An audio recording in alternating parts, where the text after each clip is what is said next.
Let's do this. The Cult of Hockey podcast by the Faithful. And for the Faithful, I'm David Staples of the Edmonton Journal, and I'm here tonight with Bruce McCurdy and his cat scratch fever on the door. That cat wants in, Bruce. I just invited her in, David. She went the other way. It's just when the door is closed, she hates a closed door. And you don't want to listen to the big party going on in the other room, particularly. So, all right. I'm in here Bruce, in the relative peace and quiet. Big Oilers win tonight 6-2 over the New York Rangers. You attended the game. I did. And we are now going to assess the game with our Two Good Things, Two Bad Things, and Two Numbers podcast. Let's get into it, Bruce. Maybe who should start? I guess I should start, because I got the first good thing, like the first event. Sure. All right. It's been a long time coming, and it couldn't have happened to a more deserving guy. There's been some other Oilers who have had longer streaks without scoring a goal heading into a season, like Tobias Reeder and Connor Brown come to mind. Mm-hmm. None of them came close to having the positive impact on the team that Vasily Podkolzin has had on the Oilers this year. Before scoring, even though he hadn't scored, man, he was playing well. I had zero complaints with him.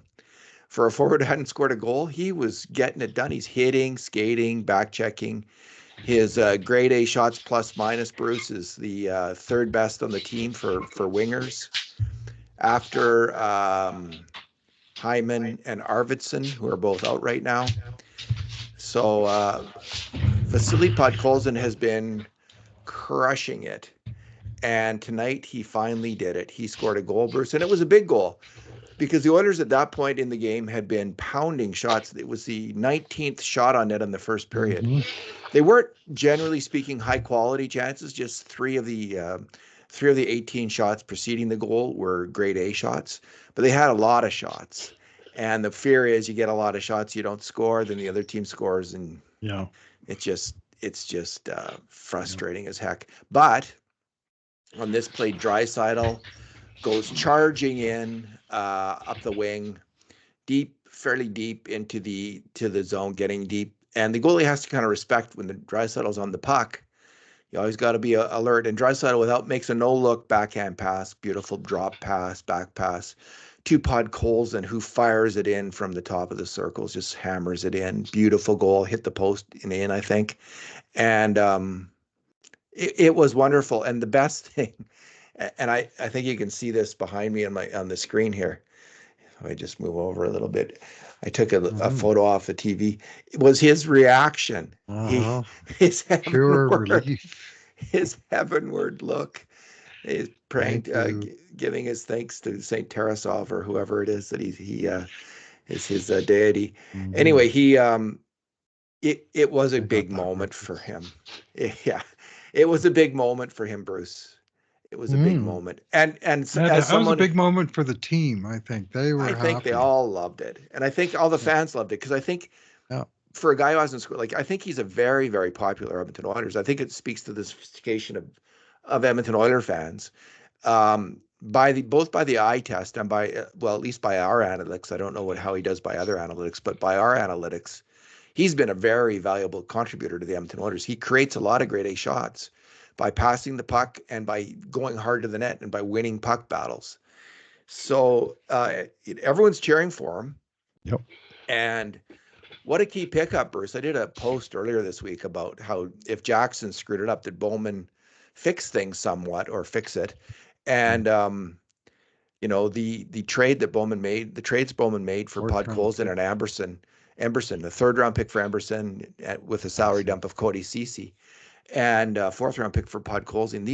Those were excellent moves. I think we can say at this point we've had enough time to look at Emberson, look at Podkolzin. They both look like real NHL hockey players to me, and I was thrilled when that kid scored. It was fantastic. Yeah, they're both. They're both still got work to do. They're young players. They're the two youngest guys on the team. And they were brought in clearly specifically to replace the two youngest guys on the team who were outgoing in Philip Broberg and Dylan Holloway. for whom the Oilers got a second and third round picks, and then they turned around and traded a third and a fourth to get their replacements. And so far, so not bad. Like, I'm not saying, Broberg was playing better than Emerson's been playing, but it's early, and Emerson really shows promise to me. I think give him a year or two, and he's going to be a real solid player.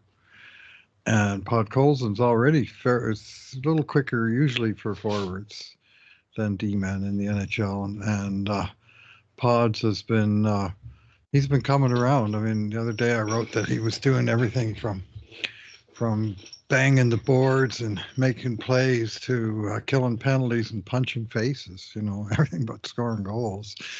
And now he's finally burst that bottle with a wicked shot too, right in bar down. And he beat the hottest goalie in the league, Jonathan Quick. I think he had 145 shutout minutes broken at that moment. He was the first guy to score on him in 7+ periods. And then that kind of burst his bubble, and Oilers were off to the races. It'll be interesting to see as the season goes along how he compares to Holloway. Right now, he's got more points per 60 than Holloway, which is surprising. But Holloway hasn't scored much at even strength. Always And down according to the to fourth line, I noticed. they're the same age essentially. And Yep. Podkolzin's like grade A shots plus minus this year, according to our work, Mhm. is significantly better than Holloway did last year. He's just a better player than Holloway was last year. He's playing with And Draisaitl too. It doesn't hurt. yeah, well, Holloway worked his way up, and he had some big minutes. Like he earned it. It's not like he's playing with Draisaitl. Holloway could have earned it as well Right. last year. Yep, So fair. Holloway has breakaway speed and the ability to. He's got good puck handling. Like he's got really good puck handling now and then, and he still may break through Holloway and be like a 20 regular kind of 20 goal scoring second line player in the NHL. We'll see. That's what I would have hoped for him as an Oiler player this year, to kind of take Fogel's job and get those 20 goals. But Podkolzin right now has been better than Holloway was last year, except in a few spectacular moments for Holloway in the playoffs specifically. But other than that, Podkolzin's just a better two-way hockey player. And maybe Holloway, I haven't seen Holloway, so maybe he's actually playing a high level of two-way hockey in St. Louis. But as you say, he has been busted down to the fourth line. So I can't. He was 4C the other night, and I think his minutes were down in like the 9-minute range, which kind of screams fourth liner. Yeah. So anyway, that's interesting. Great last minute work by Bowman. Yeah, well, and I wonder, Bruce, I wonder this, if I think that they probably had that CC trade in the works, kind of in their pocket, thinking about it. And I think the Oilers might have made that trade. Let's say Broberg and Holloway had signed here. I think, like, for reasonable contracts, like if that offer sheet hadn't happened, I think they still might have made the CC trade and brought in Emerson. But I'm not sure they would have brought in Podkolzin if they had Holloway, because he's kind of an extra forward. And so in that way, the offer sheet has really worked for the Oilers, because they have brought in, so far at least, and we don't know how Podkolzin's going to end up. It's all early for all of these players in their careers and in the season, but yeah, all four of them. But right now, this has really worked out well for the Oilers. Podkolzin's been, like, in terms of a surprise and so, like a bright light that we weren't expecting. And there hasn't been a lot to cheer about. Right. He is it. Yeah, well, certainly young players. I mean, that's where losing Broberg and Holloway both at the same time was such a kick in the junk, that they were the two youngest players on the team, the two first-round draft picks. But that night, remember, they made those two trades maybe, an hour apart, 2 hours apart on a Sunday night in August? And they brought in a young defenseman and a young forward, and it was just like that moment I'm going, they're not going to match. I thought they were going to replace. Yeah, you were right, obviously. I thought they were going to match Broberg and not Holloway at that point, but I was incorrect, and you were correct. Bruce, what is your good thing? Yeah, I'm going to go with Matias Janmark tonight.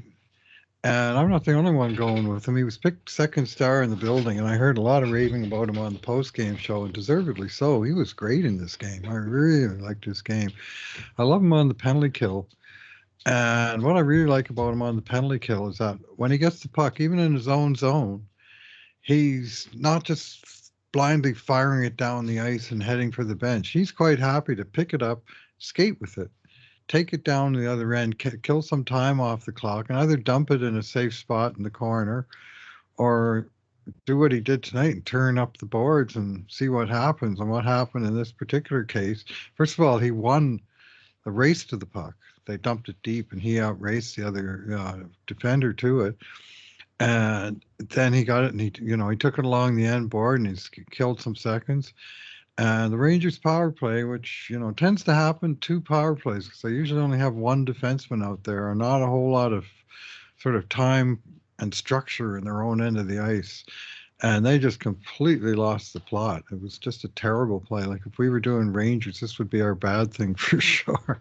Because Darnell Nurse just came sneaking in on the other side while Janmark had the puck and Brown was kind of distracting, down in the corner. He was the other attacker. Well, Nurse came out of nowhere and Janmark just hit him with a smooth cross-ice pass right on the tape, and Darnell took one look and buried it.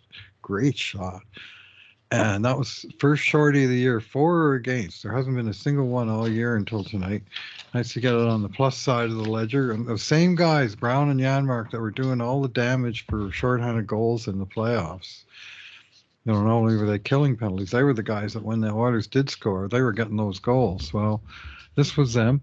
And it was in fact Nurse from Janmark and Brown, but I would suggest it was Janmark. Yeah, it was Brown who dumped it down, and Janmark won the race to it. That's how Brown got his assist. In this case, it was Janmark who made the slick pass, and there was like under 10 seconds to go in the first period. Just a devastating goal for both teams, really. It was the one that sort of said, Oilers dominated this period. Now they got a 2-goal lead to show for it, and take that to the dressing room with your Rangers and put it in your pipe and smoke it, as the old saying goes, because that was a crusher. So then Janmark had a big part to play in the 3-0 goal, even though he was nowhere near the ice when it was scored. But the Oilers again took a penalty early in the second. This was Derek Ryan, not that early, 7:42 into the second. And again, Janmark, early in the penalty kill, took the puck and carried it into New York's territory, and he got hacked down. And just like that, the power play was over. 20 seconds into the New York power play, I think it was 20 seconds difference, and it was 4-on-4. Oilers put out McDavid and Draisaitl, and guess what? They score 3-0 Edmonton. And then on the 4-0 goal, that really kind of put it away. 2 good plays by Janmark. One to keep the puck in at the blue line and make a slick pass to his other line mate, Adam Henrique. And Henrique made a real nice pass back to him. A real nice slick drop pass right back to Janmark. And he headed for the front of the net. So Henrique did 2 great things on this play as well. But he got it back to Janmark. And again, Janmark picked his man, which was this time was Bouchard in the slot. And he put it right on his tape, and Evan rifled one home just inside the post through Henrique's screen. This was a real pretty play by the 3 guys. And as was the case with Nurse on the first goal, Bouchard was sort of a late arriving player on the scene, and Janmark found him. The janitor, they're calling him now. That's been around for a bit. The janitor, I guess. I'm not quite sure. But anyway, he...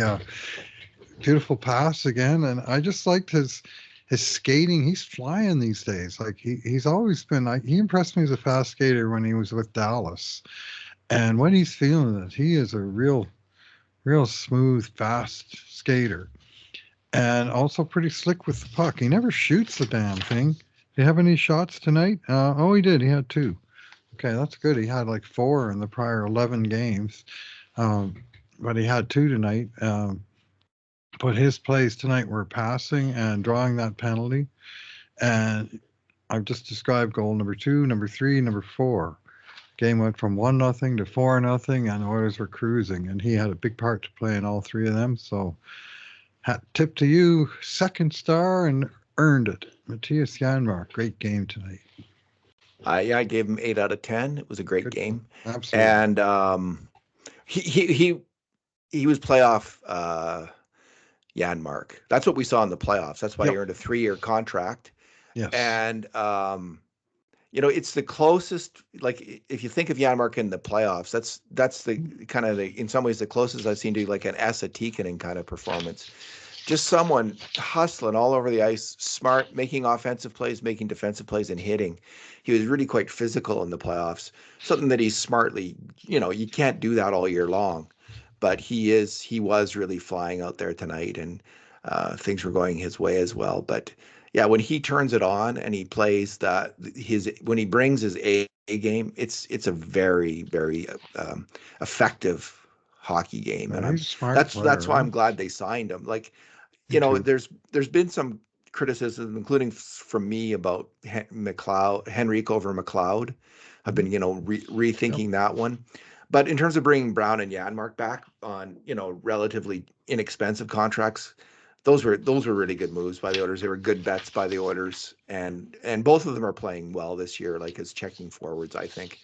Hey, I really like, but just an extra good thing quickly. I like that Mm-hmm. move of Brown up to the line with Podkolzin and Draisaitl. I just Mm-hmm. thought that's a good idea to have two grinding, forechecking wingers with the big center who can score. The old Hodge, McKenzie and Esposito, or Hodge, Cashman and Esposito idea for a Right. line. And I thought that line looked good. They did. Bruce, They did. yeah, They scored twice, and they had puck going in the right direction a lot. yeah. Draisaitl, I thought he was outstanding really in the first two periods. In the third, game was kind of in the bag by then. But He kind of got ripped by Luke Gazdic for some bad body language, Bruce. That oh was kind come of on, funny in the intermissions. It was funny. The old bad body language. It drives some people crazy. I don't mind if they bring it up, but I'm a Leon soccer Leon fan. I know about body language, and the soccer guys are way more Oh demonstrative my goodness, are they ever? That's what than Leon the grew up hockey in guys. that And Leon's a culture. German. I mean, Yeah, that's yeah, a soccer culture, yeah. There you go. 100%. So I've always Um, seen him as sort of a soccer diva, and in that light, he's just sort of normal. that's it. He's Leon. Leon is Leon. He's a great player. He does things his Yeah. own way, and I'm cool with that because he does it pretty well, generally speaking, except now and then on defense. All right, Bruce. Let's go to bad things, and again, whose bad thing is first? Oh, mine is. Well, it's game specific, so Right. Okay. it was the first goal. It's 4-0 Oilers. You think they're going to win for sure, Yep. and you sure don't want to give them any hope, but they did give them just a little bit of hope and a little bit of doubt. And it was just on you know, three bad plays by two players. The first is Corey Perry, who inexplicably, the Oilers had, leading up to it, a few other Oilers had made bad plays in their own zone as well. But Perry's got full possession of the puck on the board, then he just loses it. He just gets beat off the puck by a Rangers player, and then instead of sticking with his man, Artemi Panarin, he Why would you want to decides cover he, him? he decides he's going to help out block the shot at the point, which wasn't his job at all. Right. Someone else was going out to block that shot, and instead of a shot, we get a pass to where Perry has abandoned his position, and super sniper Artemi Panarin is there, and he fires it Wide at net. open. The puck looked to me like it was going wide though, and it Mm-hmm. looked like it hits Skinner, maybe Pad. I'm not exactly sure. Pad and rebounds off something else. It looks like it's going wide, and then it goes in. It's the kind of Mm-hmm. bad luck Stuart Skinner gets.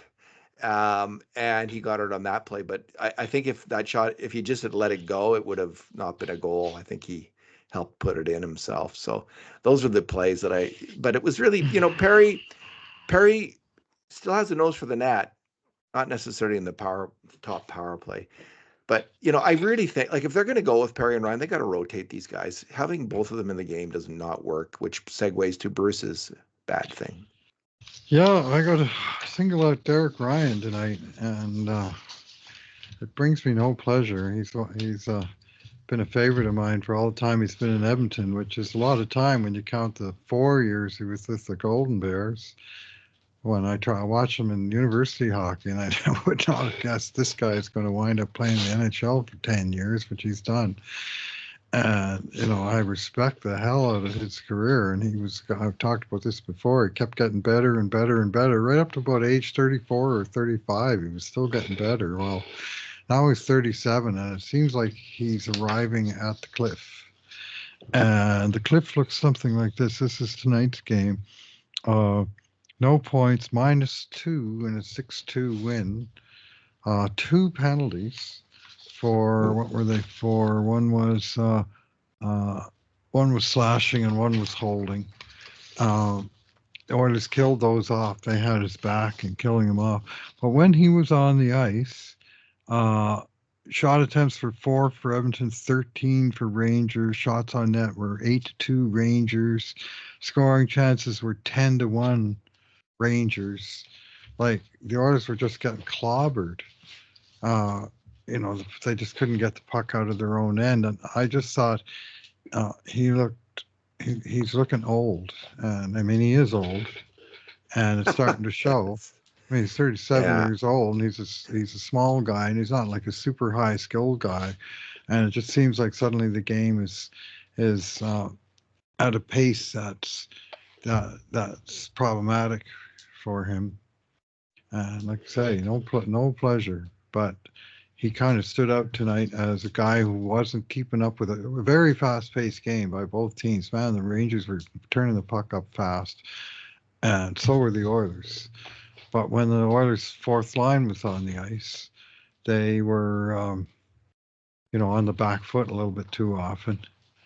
And Yeah, they and had this their is moments. Drake Kajula had a couple of really good yeah, moments in this. A yeah, great check, one-on-one check against. He yeah, looked like a D-man taking out Capo Caco on a wide open one-on-one. But Derek Ryan was not his night, and you got to wonder how long it is before they flip him for Noah Philp. Like, they got to be thinking about it at this point. Another U of A guy and sort of his logical successor, but it's it's sad in the one sense, and on the other sense, you got the younger guy bubbling under, and at a certain point, you think they're gonna just flip the switch and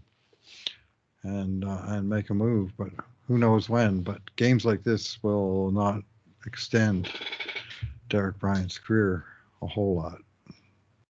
yeah. I mean, I'd have pulled the trigger by now personally, and I like Derek No. Ryan. He played, yeah, and he's not playing terribly this year. And if they had He the has his space to have moments. him He's as a still good on the 13th or dot. 14th, if they had the 13th, the salary space for the 13th or 14th forward on the team, you might keep him.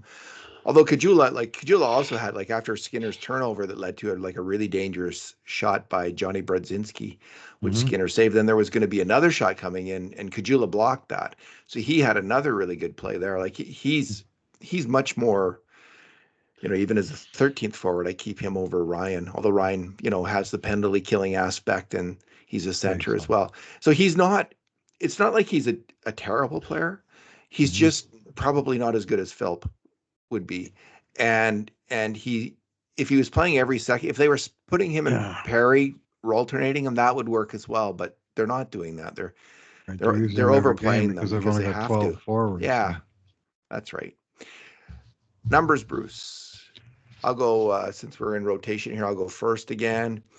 And my number is 6 times 4, Bruce. There was 40 Oiler shots altogether, and they were that good on the attack today. They were just coming and coming and coming on the attack, and six Oilers got 4 shots, which is, like, I don't know how rare that is, but it seems like a high number to me for that many players to get 4 shots. So they were It's actually Matias 4. Wow.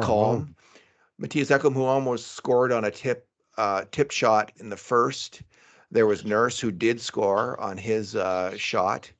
There's Connor Brown, who had 4, Leon Draisaitl, who had 4, Jeff Skinner, who had 4, and Ryan Nugent-Hopkins had 4. I thought Nuge actually had a good game. He dumped the puck in early and went in and hit someone, which was good to see. Like, that's for Nuge to succeed at this point. He's going to have to bring in the physical play a little bit more, like change his game a little bit, get more involved physically, I think. Anyway, and he did that, and he had one of his I don't know how many good games he's had. I gave him a 7 out of 10. I don't know how many times he's got that mark this year, but not that often. So good to see Not him that also often. get in there. Yeah. What's your number? Well, I'm so tempted that I'm going to drop the number. The Oilers with me in attendance, 2-0, 10-4, 2 against. 2 regulation wins, or only 2 regulation wins at home all year out of 12 games. With me not in attendance, they are 0-6-4 in regulation with 18-4 and 37 against. So I think Power Pack number 8 was the magic lottery ticket this year. Got the Penguins and the Rangers so far, and they were by far Edmonton's 2 best home games. Oilers really played well tonight. I think this is kind of a Fox number, not Adam Fox, faux number. Stuart Skinner's save percentage. This poor bastard. It seems like even when he has a really good game, something happens late in the third period. Somebody screws up. There's some deflection or shot that goes into the net. Just in the last 2 weeks, Vancouver, 60th minute. First of all, there's a dumb penalty, and then there's a terrible play on the penalty kill, and Vancouver gets basically a freebie with like 40 seconds left in the game, and 7-2 game turns into 7-3, and what was a good game for Stu Skinner turns into an average game. And then on this Monday in Ottawa, they're winning 5-1 with like a minute and 20 on the clock or something. And somebody fires a shot in from outside, and the guy tips the puck from about 7 feet off the ice. Somehow the refs don't notice that it was high sticked into the net, and they award that goal. Just junk goal. Oilers win 5-2. It has absolutely no impact on the game whatsoever. And tonight, more of the same. It's 6-1 down the stretch. And Darnell Nurse, who has had a great game up to that point, has some kind of, I haven't looked at the replay yet, but he had some kind of brain cramp, turned the No, puck it was over. picked out of the air. He Was made it? he Oh, tried a okay. backhand pass. That's what He happened. got it Okay. up, and it was just a good play. The other guy batted it out of the And air. That Panarin just happens. slammed it into the net. Yeah. And I'm thinking, poor Stu, like even when you play a good game, like 1 goal against turns into 2, or 2 goals against turns into 3, and your good game statistically kind of disappears. Even though Skinner made a couple of dazzling saves, he made a great save off of Chris Kreider about a minute after Rangers made it 4-1, where he came across, this was down on my end, he came across and got his glove up on what looked like a slam dunk for Kreider, and then he made another great save off of someone in the slot, maybe Lafreniere, early in the third. That was at the far end, and the guy, he had to kick one out that it looked like serious trouble. And either one, it's like 4-2 with lots of time left and game on. And he made those 2 huge saves, and then he didn't make the one with 2 or 3 minutes left.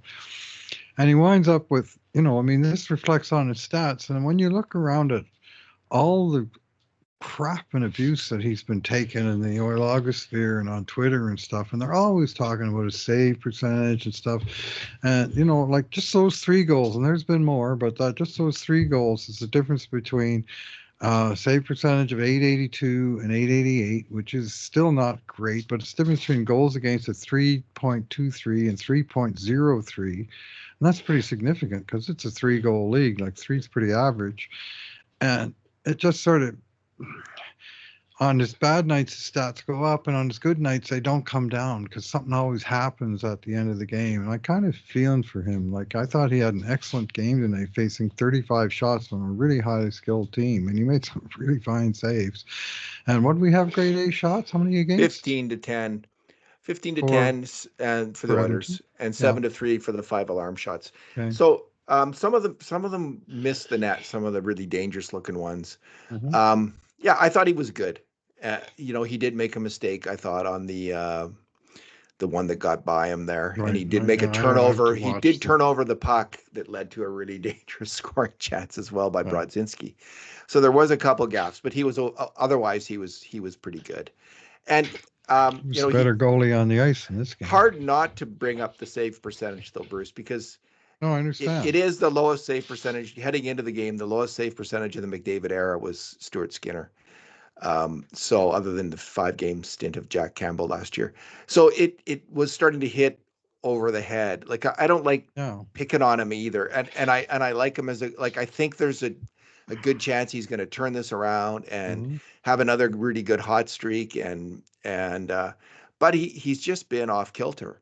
So, but as you say, it But hasn't, his stats have not been helped by these weird goals you stack against. together 2 or 3, one goal against kind of games, and those stats start to turn the corner. And this week he had Yeah. 2 of those games, and just the last couple of minutes, goal out of nowhere, and doesn't affect a damn thing of the outcome. But all it means is it just takes a big chunk out of the good work he did in that game, He because it got mad takes. the other night, didn't he, about one of them? And actually, He didn't he got get mad mad at, after the third goal in Vancouver 2 weeks ago. yeah. It was a Saturday night game as well.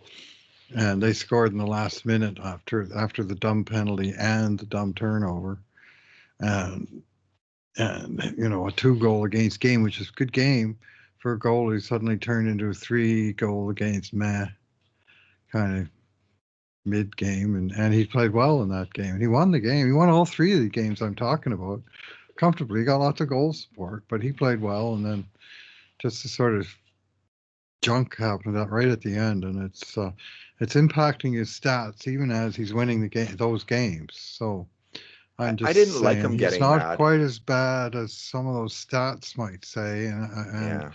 he's he's starting to get it right, and I can sense that his game is starting to come around. But I didn't take him getting mad as a good sign, Bruce. I took it as a no, I bad didn't sign. either. I wrote about it. A sign that he It kind of was blew his that top. it's yeah, that he's not his normal self, because he's pretty unflappable, and I think that's a good way for a goalie to be. Hmm. And yeah, when that, it would remind me of Jack Campbell, like his huge overreaction to blaming himself like crazy for goals against, like this kind of like you want the goalie to be super steady Yeah. and unflappable. That's my image of a solid goalie. So anytime, like either blaming yourself or blaming others, like don't get into that. Just stay in the moment. Yeah. That's what I hear is psychologically good for the goalie. So I was a little worried when Skinner did that. Yeah, well, I'm pretty sure that the fans getting all over his case all the time probably isn't helping him either.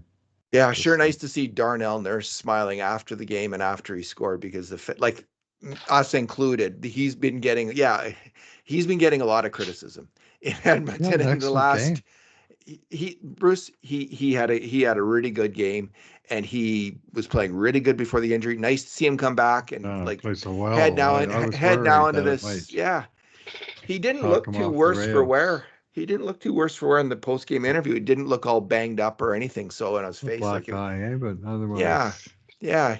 So great to see when him you think smiling. the size and the speed he was going of the guy that shoulder capped him on the button, Wow, if he'd been out for weeks with a concussion, I wouldn't have been surprised. But months. It yeah, could have been months. easily could have been Yeah. disastrous. So the Oilers have dodged some bullets with both McDavid and Nurse, especially like because not only did the injuries were they shorter than we thought they might be, but both players seem to have come back really Yeah, strong. And that's what yeah, you're worried about, is a player gets dinged up and then he's never the same for the rest of the season, or for a long stretch of the season, which is very, very happens all the time in the yes. NHL. But both Yep. guys are flying out there, so that's the good news. Yeah. And now they got 5 days off, Bruce. 5 days off. Yeah, we probably should mention somewhere in this podcast Connor McDavid, first star of this game.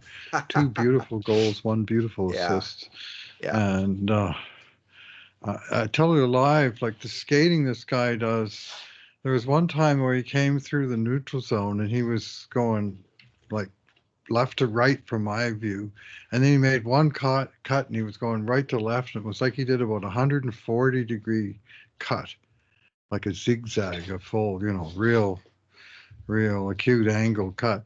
And he didn't slow down at all. He was like going the same speed, like he came out of the turn and going just as fast in the other direction. Like, wow, how do you even do that? Incredible skater. Yep. He is that. He is that. So who is the next game? Do you know? Utah Hockey Club Oh, on the HC 29th, and then Utah. I think it's Colorado on the 30th. It's a back-to-back, but in the meantime, they got a few days off. I think they'll get a full day off tomorrow, I would imagine so, after 6 and 10. And then they have a few days to practice and spend some time with their families and stuff, and sort of reset and recharge, plug into the charger and sort of, because they've been a little bit running on fumes, especially with a little bit of sickness running through the team. So to pull out this big win at the end of the stretch is very encouraging.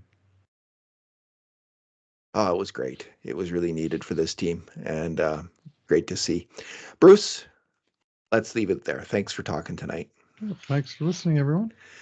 And in the meantime, and in between times, this has been another edition of the Cult of Hockey podcast.